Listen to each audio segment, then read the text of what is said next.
Welcome to the deep dive.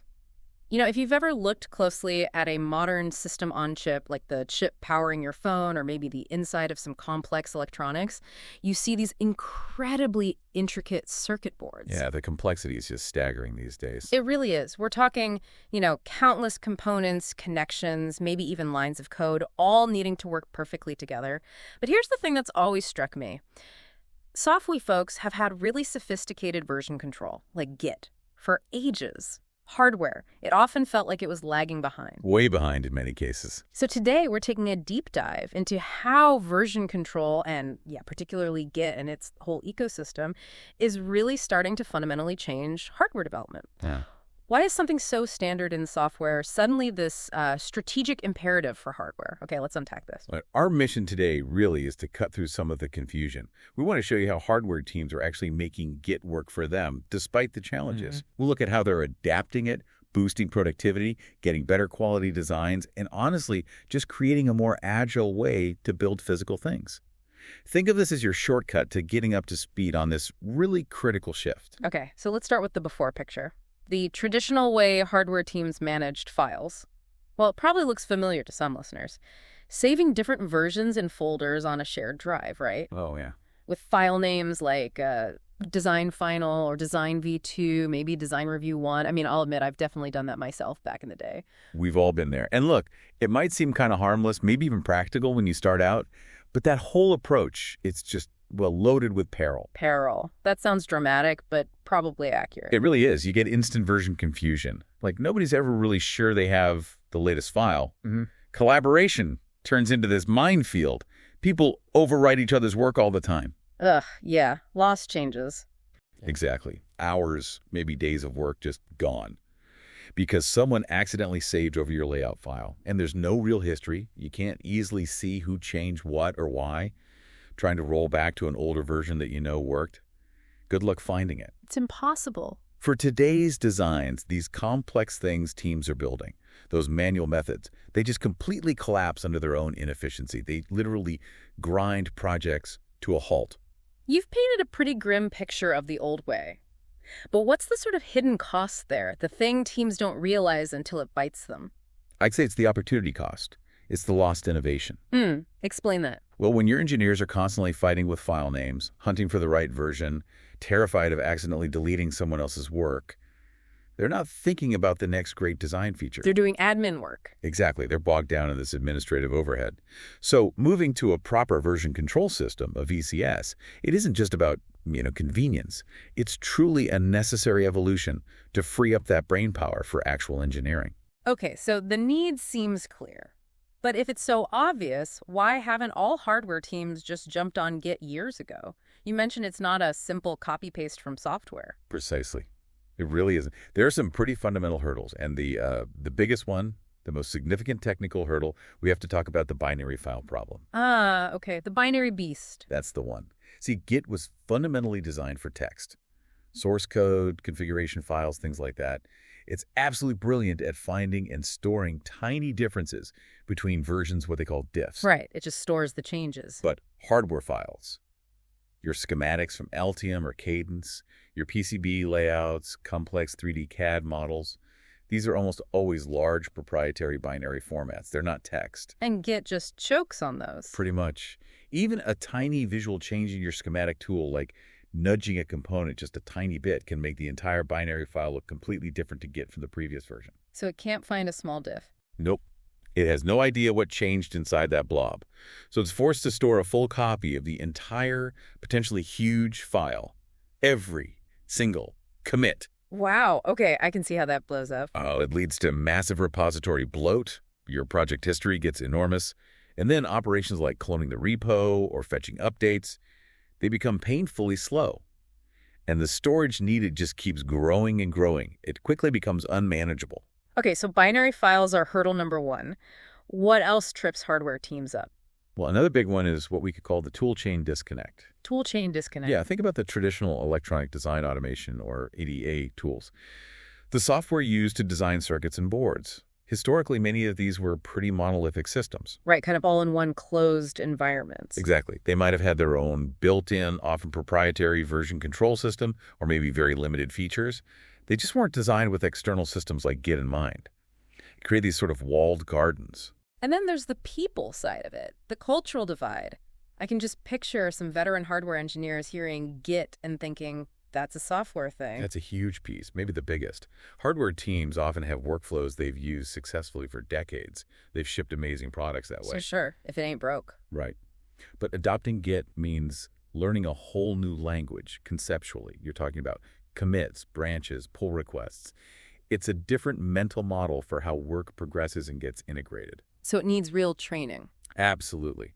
Comprehensive training and usually a gradual integration process. It's often less about fighting the tool and more about shifting that team mindset.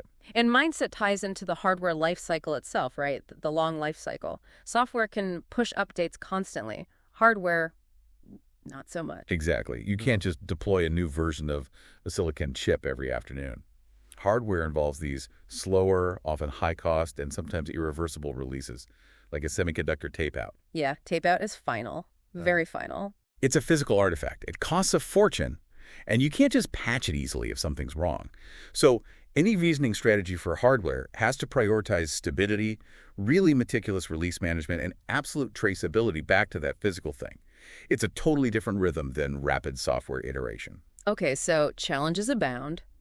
Binary files, tool integration, culture, life cycle differences.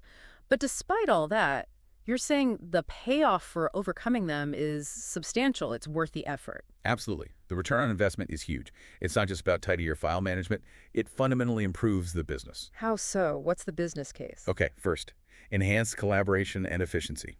A proper VCS like Git creates that elusive single source of truth. No more guessing which file is the right one. Gone. And Git's branching model. It's incredible for letting engineers work in parallel on different parts of a complex design without stepping on each other's toes. That's indispensable for big projects. So less waiting around, more parallel progress. Precisely.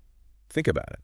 Traditionally, a small change, like swapping one component, could ripple through teams, causing delays while everyone tries to figure out the impact and update their files.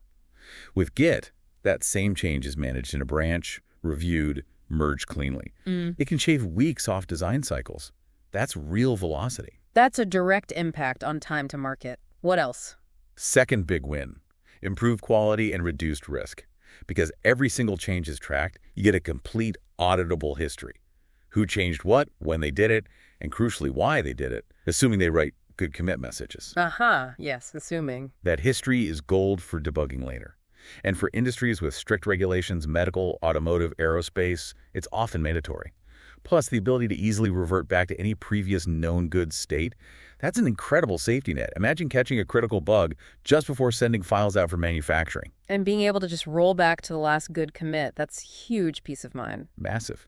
And finally, all this structure and safety actually leads to accelerated innovation. How does that work? By freeing engineers from that error-prone administrative mess we talked about.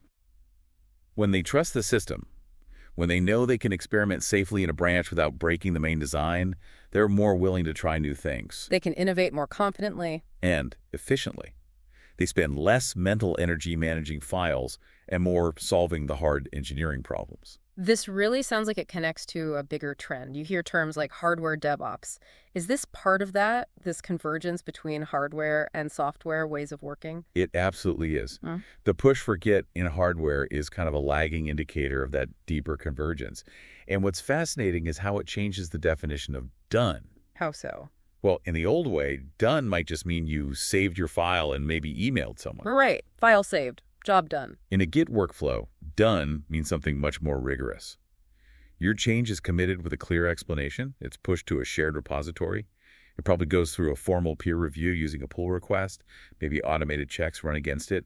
Then it gets merged. That sounds like a much higher bar for done. It is. It fundamentally changes the social contract of the engineering team. It fosters transparency, shared ownership. Everyone sees the contributions. Everyone's accountable. It's a cultural shift as much as a technical one. Okay, so we know the why. Let's dig into the how. What are the core Git principles that make this transformation possible, even with those hardware challenges? Right. The first big concept to grasp is that Git is a distributed version control system, a DVCS. This is really different from older centralized systems like Subversion or SVN that many might be familiar with. Centralized meaning one main server holds everything. Exactly. With a centralized system, you're always talking to that main server to do almost anything. With Git, when you clone a project, you get a full, complete copy of the entire project history downloaded onto your own computer. So every engineer has the whole history locally. That's the key. Distributed means everyone has a local copy. And this gives you some serious advantages. First, autonomy and offline work. You can commit, create branches, view history, all without needing a network connection. Great for travel or just working from anywhere. Makes sense. Second, performance. Because most operations happen locally on your machine, they are lightning fast compared to always going over the network. Nice. And third, maybe most importantly for innovation, isolated experimentation. An engineer can create branches on their own machine, try out wild ideas, make a mess, fix it, all without affecting anyone else or the main project. It's like having unlimited private sandboxes. That sounds incredibly freeing for developers. Okay, let's break down some core Git terms. First up, commits as snapshots. How does Git actually record the state of the project? So a commit in Git isn't just the difference from the last version. It's actually a complete snapshot of all your files at that specific moment in time. A full snapshot, not just the changes. Well, Git is clever about how it stores it efficiently, using links to unchanged files. But conceptually, think of it as the whole project state. And each of these snapshots gets a unique ID, this long string of characters, a 40-character SHA-1 hash. Like a 1A410 FBD1. Yeah. Something like that. Exactly. That hash is calculated based on the contents of the files and the hash of the previous commit. This creates a cryptographic chain. It's essentially an immutable ledger of your entire design history. Tamper-proof. An immutable ledger. I like that. Okay, next concept, the power of branching. We've touched on this, but what makes Git branching so special? The key is that branches in Git are incredibly lightweight. Unlike older systems where branching might mean copying the entire project, a Git branch is just a simple, movable pointer to a specific commit. Just a pointer? Just a pointer. This makes creating branches, switching between them, and merging them back together extremely fast and efficient. It's why branching and merging are just a normal, everyday part of the Git workflow, enabling all that parallel development we talked about. Got it. Lightweight pointers make parallel work easy. And then merging and a single source of truth. How do all these distributed branches come back together? Through merging. Git has powerful tools to combine the history from different branches. And even though everyone works locally, you designate a central or blessed remote repository, often on a platform like GitHub or GitLab, as the official single source of truth. That's where everything converges. Exactly. It's the definitive version that everyone syncs with. Local work happens, then it gets pushed and integrated back into that shared source of truth. Okay, now here's a critical point for hardware. You have to differentiate between source files and generated files, right? What falls into the source category for hardware? Right. This is super important. Source files are the things engineers directly create and edit. They represent the actual intellectual property.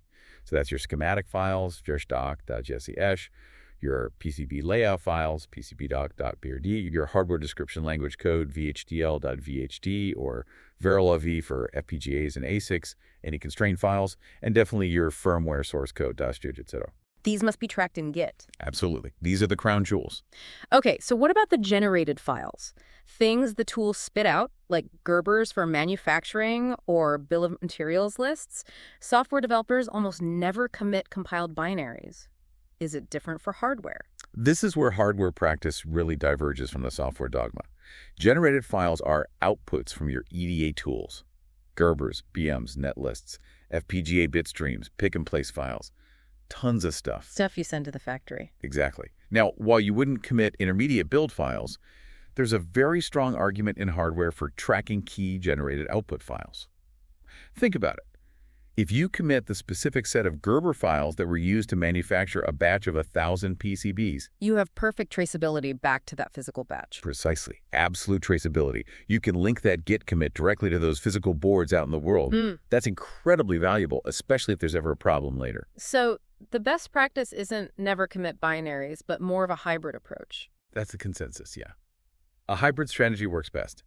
Definitely commit your crucial milestone outputs, the final fabrication package for a production run, for instance. These should go into Git, ideally managed using Git LFS, which we'll get to. Okay, LFS for the big output files. Right, but intermediate generated files, Things like temporary reports, simulation logs, local build files, those should absolutely be listed in your .gitignore file so they don't clutter up the repository. So tying this back to the commit hash, that unique SHA-1 fingerprint we talked about, it's not just tracking source files anymore. For a hardware release, it becomes this cryptographically verifiable golden sign-off that includes not just the source, but the exact manufacturing outputs generated from that source at that point in time. You got it. It provides an absolutely unparalleled level of integrity and auditability.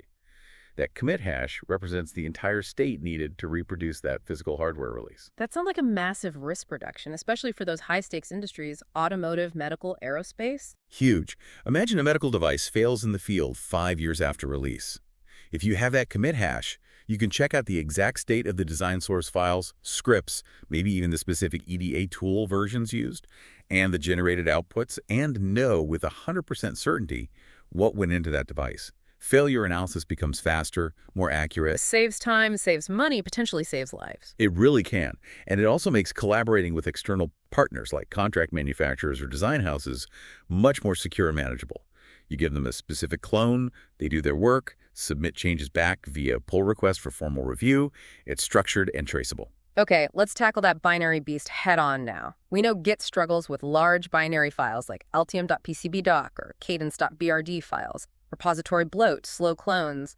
What's the main weapon against this? The main weapon, and the one most teams turn to, is Git Large File Storage, or LFS. Git LFS. How does it work? It's magic. So LFS cleverly gets around Git's core limitation. Instead of forcing Git to store the entire massive binary file directly in its history, Git LFS replaces the big file in the Git repository with a small text pointer file. It's a little text file. Yeah, tiny. This pointer file basically contains information about the actual large file, like its hash and size and where to find it. The actual large binary content gets uploaded and stored separately on a dedicated LFS server. Ah, so the big stuff lives elsewhere. Exactly. Git just tracks the small pointer file, which it's great at. Then, when you actually need the large file, like when you check out a branch containing it, the Git LFS client intercepts the process, reads the pointer file, and downloads the real binary file from the LFS server, putting it in your working directory. So from the user's point of view, it feels pretty seamless. Largely, yes. Yeah. The workflow is designed to be transparent. You typically run git else install once for your system or repo. Then you tell LFS which file types to manage, like git else track.pcbdoc or git else track.brd. You just tell it what's big. Right. After that initial setup, you mostly just use your normal Git commands. Git add, git commit, git push.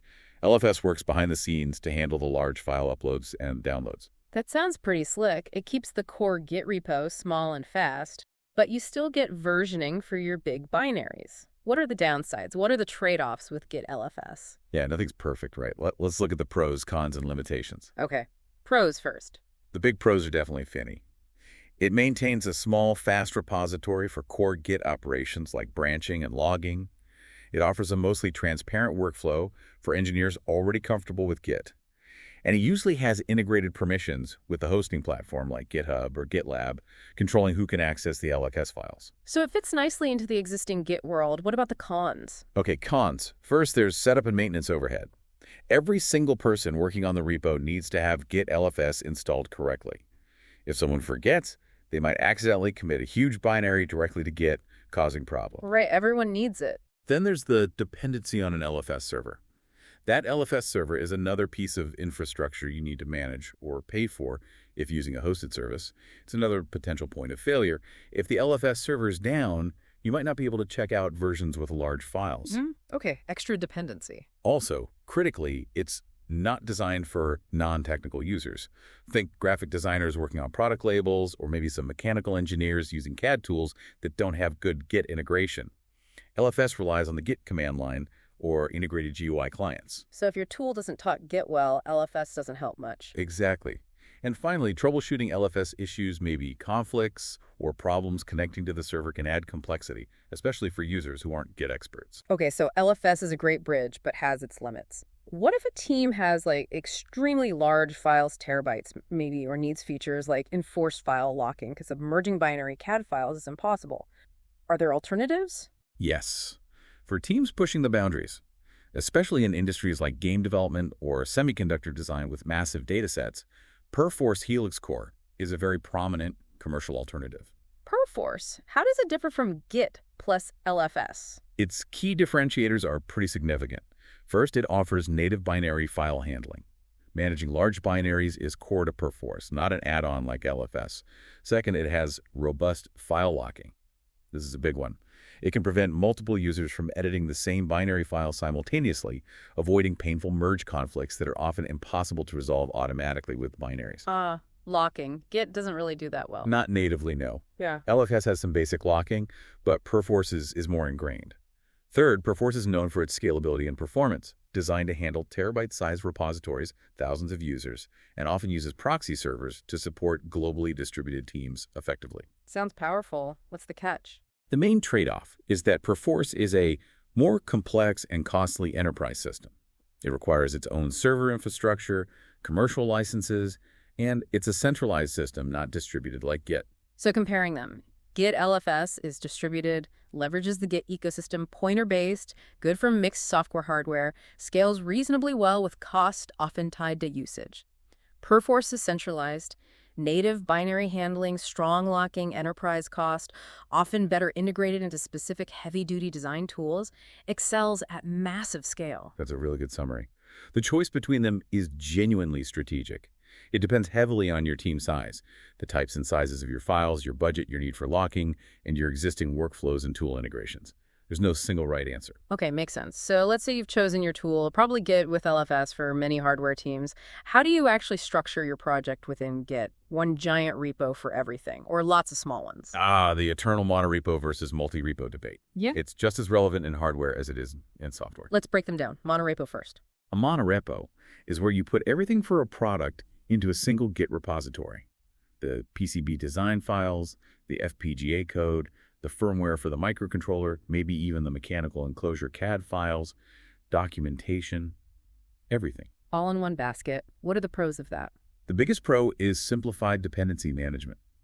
If your firmware needs to change exactly in sync with a hardware change on the PCB, you can do that in a single commit in a monorepo. It guarantees atomic updates across disciplines.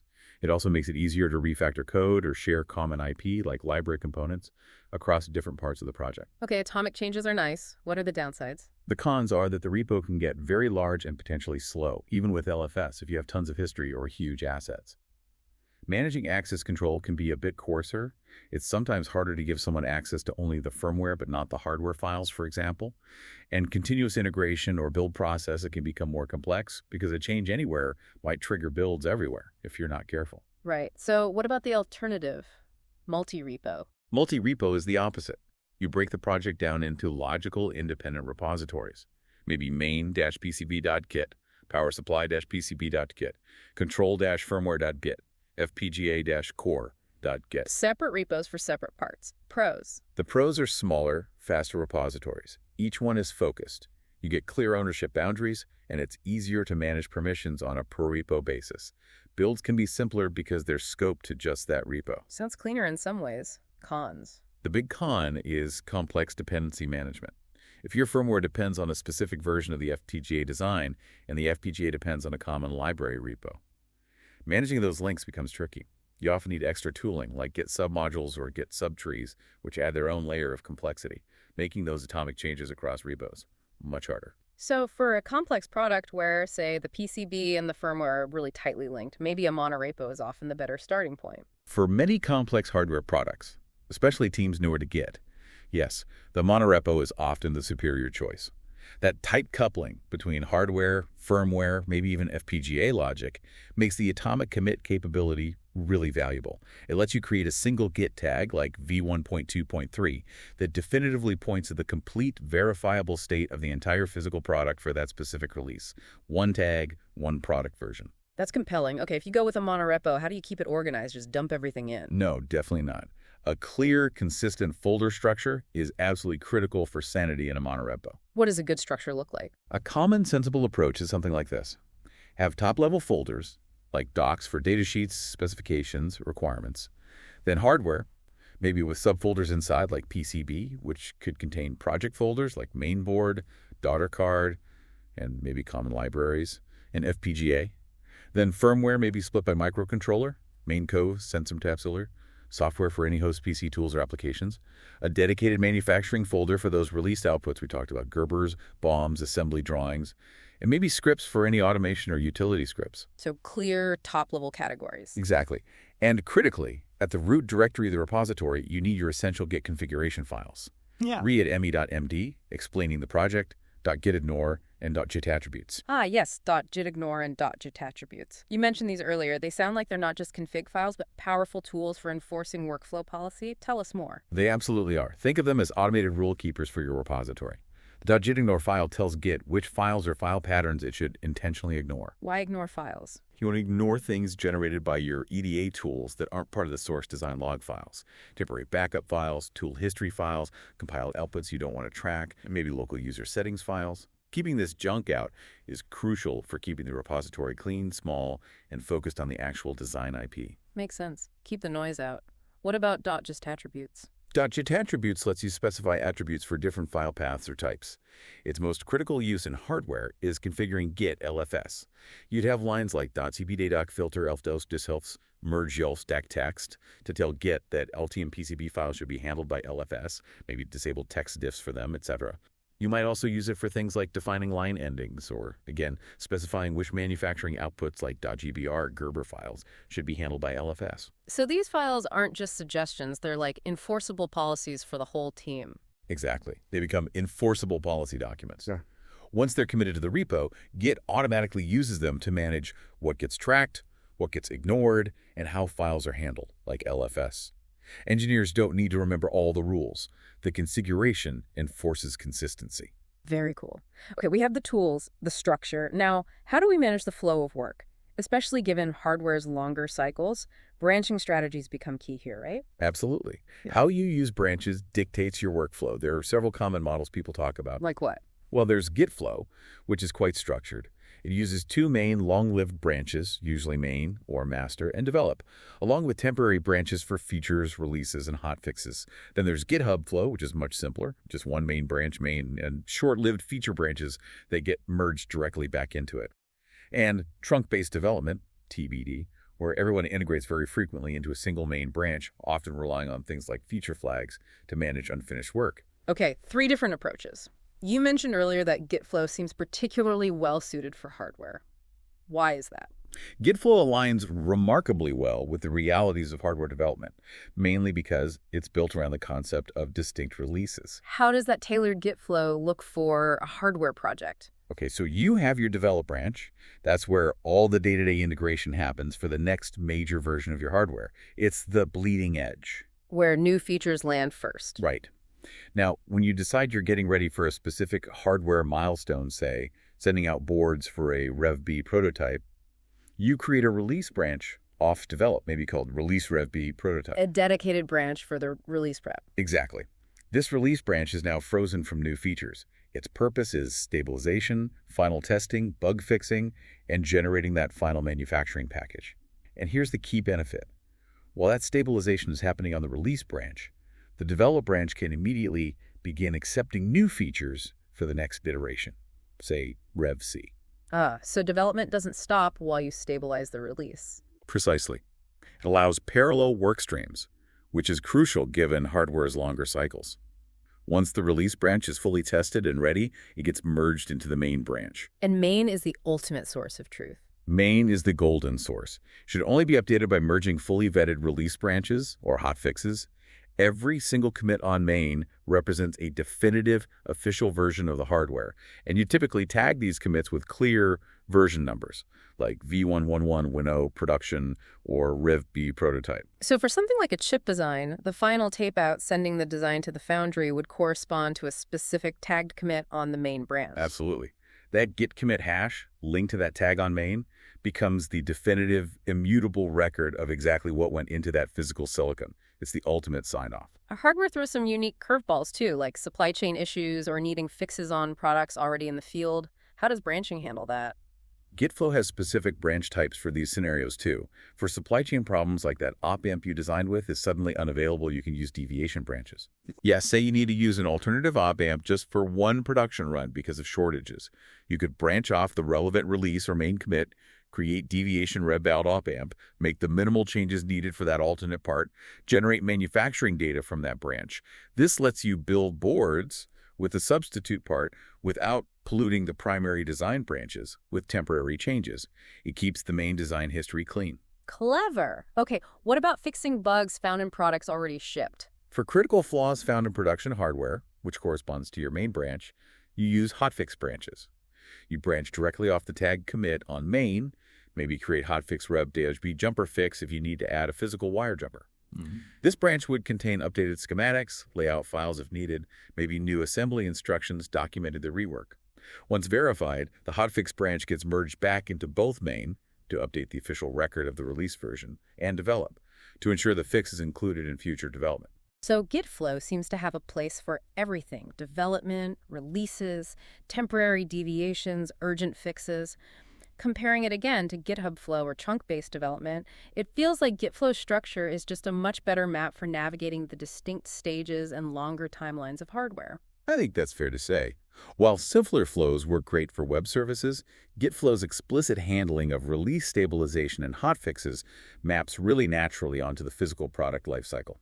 Okay, let's shift gears to another critical process: design reviews. Traditionally, these are often, let's be honest, painful meetings where everyone crowds around printouts or a projector. How does Git change the review game? Oh, it's a night and day difference. Traditional reviews, like you said, are often manual, meeting heavy. You're walking through static PDF documents. It's easy to get monofocus on one area, hard to schedule everyone, and crucial details can easily slip through the cracks. Been there, done that. What's the Git way? The Git way revolves around pull requests or merge requests on GitLab. This turns the review into an asynchronous process hosted on the platform. A pull request, PR, is essentially a formal proposal to merge changes from one branch into another. It creates this dedicated online forum for discussion right alongside the actual code or design file changes. Asynchronous meaning people don't have to be in the same room at the same time. Exactly. Reviewers can look at the changes and comment at their own pace when it fits their schedule. You can easily bring in a wider range of experts, maybe a specialist from another team or even another country, just by adding them as a reviewer. Minor issues, typos, simple questions can often be resolved through comments before any synchronous meeting is even needed, making those meetings much more focused on the big picture. That sounds way more efficient. What are the best practices for making these asynchronous PR reviews effective? Good question. First, structure with PRMR features. Use clear, descriptive titles for your PRs. Rate detailed descriptions explaining the what and why of the change. Use labels effectively like bug, enhancement, schematic, layout, DFM, design for manufacturability, to categorize the review. And assign specific reviewers who need to approve it. Use the platform's features. What else? Standardize with templates. Most platforms let you create a pull request template.md file.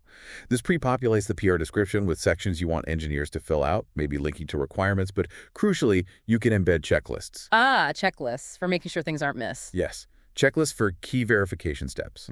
Component placement, okay. BDUM accurate. Design rules checked. Thermal analysis done. You can even make these interactive markdown checklists like at Jane.to. Please verify thermals on U5. This allows collaboration and adherence tracking right within the PR. And you can enforce these reviews. Absolutely. You enforce quality with branch protection rules. You can configure your repository so that a PR cannot be merged into main or develop unless it has, say, 2 approvals from designated experts, and maybe certain automated checks have passed.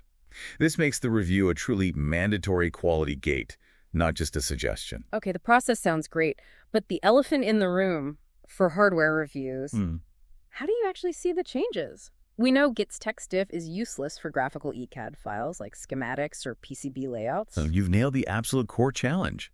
And the solution is the single most important enabling technology for making Git reviews practical for hardware. The Visual Diff tool. Visual Diff, how does that work? These tools are specialized. They understand the native file formats of ECAD tools. They take 2 versions of a file, say the version before your changes and the version after they parse both, render them graphically, often side by side or overlaid, and then visually highlight the differences. So it shows you what moved, what was added, what was deleted. Exactly. Added components might show up in green, removed ones in red, modified ones like a changed value or position in yellow. It makes complex graphical changes instantly and intuitively graspable. What might take an hour hunting through PDFs becomes seconds of visual confirmation. That sounds like a complete game changer for hardware reviews. What's the tooling situation? Are these built into the EDA tools? Are they separate? It's a mix, and it's evolving rapidly. You have improving native ED support. Altium Designer, for example, has integrated Git support and its own graphical comparison features, which are even more powerful when used with their Altium 365 cloud platform. So Altium's leaning in. What about others? Cadence tools like Virtuoso or Allegro have historically been less integrated with Git itself, often relying on external commercial systems like HCL Version Vault or specialized diff tools like Keysight VDD, or sometimes open source integration projects like CDSIC. For the open source tool KCAD, while its files are text-based, which helps Git, you still really benefit from external visual diff tools like KeyRI to make sense of changes quickly. So native support is growing, but maybe inconsistent. What else is out there? The really exciting development is a new class of web-based platforms. Tools like Allspice or CADLab. These platforms connect directly to your Git repositories on GitHub, GitLab, etc. They can automatically detect your ECAD files, render them in your web browser, and provide powerful visual diff capabilities for multiple ED formats, all integrated with the pull request workflow. Wow, so you don't even need the native EDA tool installed to review the graphical changes. Often, no. These platforms create a seamless bridge between the world of EDA and the world of modern DevOps. They make hardware reviews accessible to more people, directly within the familiar web interface where software reviews happen.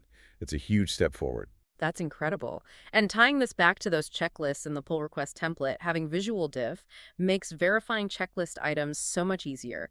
You can visually confirm things like all power supply rails have adequate decoupling capacitance near the ICs, or check the layout for no acid traps, those sharp inner corners that can cause problems in etching, or verify that fiducials are present for the assembly machines, or even cross-reference the visually changed components with checks on component availability and lead times. Precisely. The visual diff provides the evidence, the checklist provides the structure, and ensures comprehensive coverage. It makes the review process far more rigorous and reliable. Okay, so Git's power really gets amplified when you use it with collaborative platforms like GitHub or GitLab. Right. How do those two main players compare specifically for hardware teams? That's a great question, as they both have strengths. At their core, both offer the robust core functionality you need. Excellent pull merge request features for code review, integrated issue trackers, project management boards like Kanban. So the basics are covered by both. Where do they differ? Let's start with GitHub. GitHub's strengths really lie in its massive community and ecosystem. It's the de facto center for open source, so there's just a huge amount of shared knowledge, integrations, and community support. Technically, a key differentiator, especially relevant for hardware automation, is GitHub Actions. Actions for automation. Yeah, it's their incredibly flexible CI/CD, continuous integration, continuous deployment platform. There's a vast marketplace of pre-built actions you can plug into your workflows. This flexibility can be really good for hardware teams trying to automate tasks involving specialized or even proprietary EDA tools, because you can often find or build custom actions to script those tools. Okay, flexibility and ecosystem for GitHub. What about GitLab? What's its angle? GitLab's strengths are centered around its pitch as a complete all-in-one DevOps platform.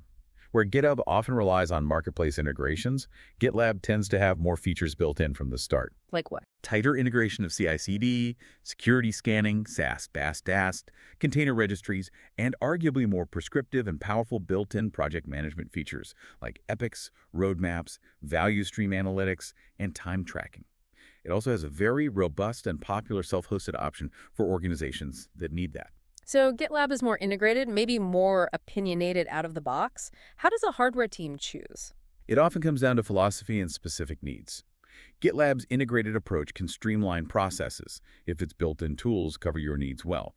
However, given the highly specialized and often proprietary nature of ED tools used in hardware, sometimes GitHub's more flexible marketplace-driven approach with actions might actually be a better fit, because it gives you more options for cobbling together custom automation workflows for those specific tools. That makes sense. And this mention of CI/CD brings us to what sounds like a truly transformative benefit for hardware, using these platforms for continuous integration and continuous deployment for actual hardware verification and automation.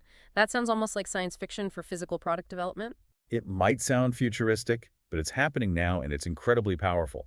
This is where DevOps principles really start paying off for hardware. Give us some examples. How does CI/CD work for hardware? Okay, imagine you're designing an FPGA. Every time an engineer commits and pushes a change to the HDL code, a CI pipeline can automatically trigger. It can launch the automated HDL simulation, run a whole suite of regression tests, and report back if anything broke. Instant feedback. Wow. Automated simulation on every commit. What about for PCBs? For PCBs, CI pipelines can run automated checks. They can script your EDA tool to perform design rule checks, DRC, to catch layout violations, run layout versus schematic, LVS checks, to ensure the physical layout matches the logical schematic, maybe even run basic electrical rule checks, ERC. And for ASICs? Design. Even more critical there. Pipelines can run static timing analysis, STA, to verify signals, meet timing requirements, check power consumption, run formal verification tools. And here's the key. A failed check can automatically block a PR from being merged. Quality gates enforced by automation. That prevents bad designs from getting integrated. Exactly. And CI/CD isn't just for verification. It can automate automated output generation. Imagine, when a release branch is finalized and merged to main, the CI/CD pipeline automatically runs the necessary scripts to generate the complete final manufacturing package. Gerbers, VBOMs, pick and place, assembly drawings, packages them up, maybe even uploads them to a secure server for the manufacturer. Taking human error out of that critical final step. Completely. You can also use simpler scripting and hooks, like Git hooks that run locally before a commit, to check commit message formatting or run a quick linter. The overall impact is huge. CI/CD dramatically reduces the potential for human error, provides that near-instantaneous feedback engineers crave, and ensures the design is always in a verifiable and trustworthy state. Okay, automation is amazing. What about just tracking the project work itself? The tasks, the bugs, the schedule? This is where you leverage the built-in issue tracking and project management features of platforms like GitHub or GitLab. Issues for bugs and features. Yep. You use the issue tracker to document bugs found during testing, plan new features, assign tasks to engineers.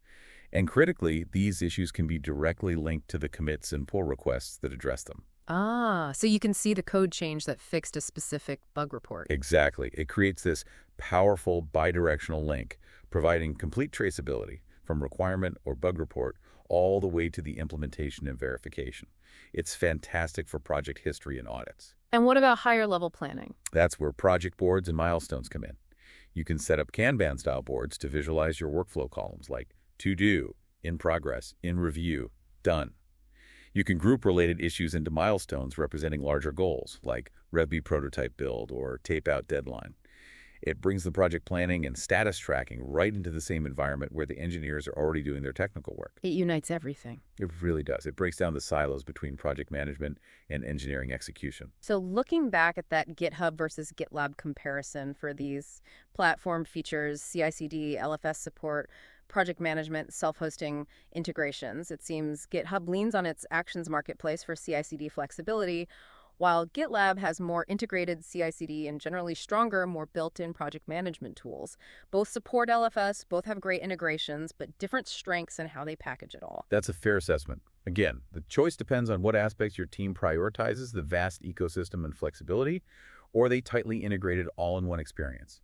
So if we zoom out and summarize this whole transformation, moving to a Git-centric workflow for hardware, it's truly a fundamental leap forward. It's about embracing agility, better collaboration, serious automation. It moves hardware development beyond simple file management into a modern engineering paradigm. Okay, so for you, the listener, wanting to make this happen in your team or your own work, let's recap the key recommendations. First, bite the bullet. Adopt Git as the foundational VCS. Get everything into Git. No more shared drive chaos. It's step one, foundational. Second, tackle the binary beast.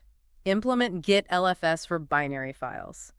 Make it standard practice for your large ECAD files and key outputs. Absolutely essential for performance. Third, for structure, lean towards Dassault to a monorepo structure, especially for complex systems where hardware and firmware are tightly coupled. Keep it all together. Simplifies dependencies usually. Fourth, manage your workflow.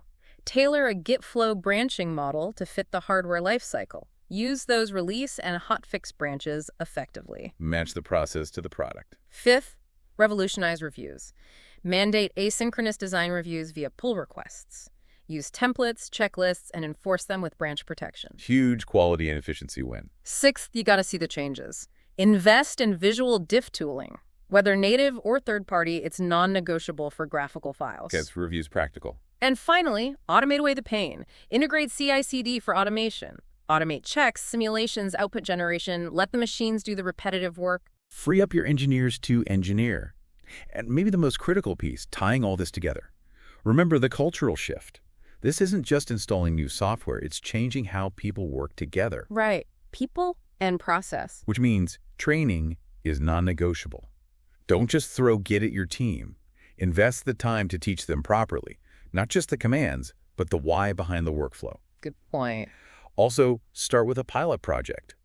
Don't try to boil the ocean. Pick one project, maybe a non-critical one, learn the ropes, figure out what works for your team and tools, refine your process, then roll it out more broadly. Learn and adapt. And finally, document everything. Your branching strategy, your commit message rules, your PR checklist requirements, your folder structure. Codify your team's way of working in a central place, like the Readme NED in your repository, so everyone is on the same page, and new hires can get up to speed quickly. That documentation is key for consistency. Looking ahead now, where is all this heading? You mentioned the blurring lines between hardware and software. The trends are definitely accelerating. That line is blurring, especially with complex FPGAs and systems on chip where so much functionality is defined by code running on the hardware. This really points towards a future where a truly unified DevOps approach for the entire system, from the silicon design through the firmware up to the application software, isn't just a nice to have, it's going to be essential. One workflow for the whole product stack. Exactly. And technologically, I think we'll see even tighter integration between EDA tools, VCS platforms like Git, and cloud-based services for things like massive simulations, formal verification, maybe even virtual prototyping. The goal is a seamless, highly automated design-to-deployment pipeline, even for complex physical products. Allowing teams to build better, more complex hardware faster and more reliably than ever. That's the promise. So let's leave our listeners with a final thought to chew on. Consider this.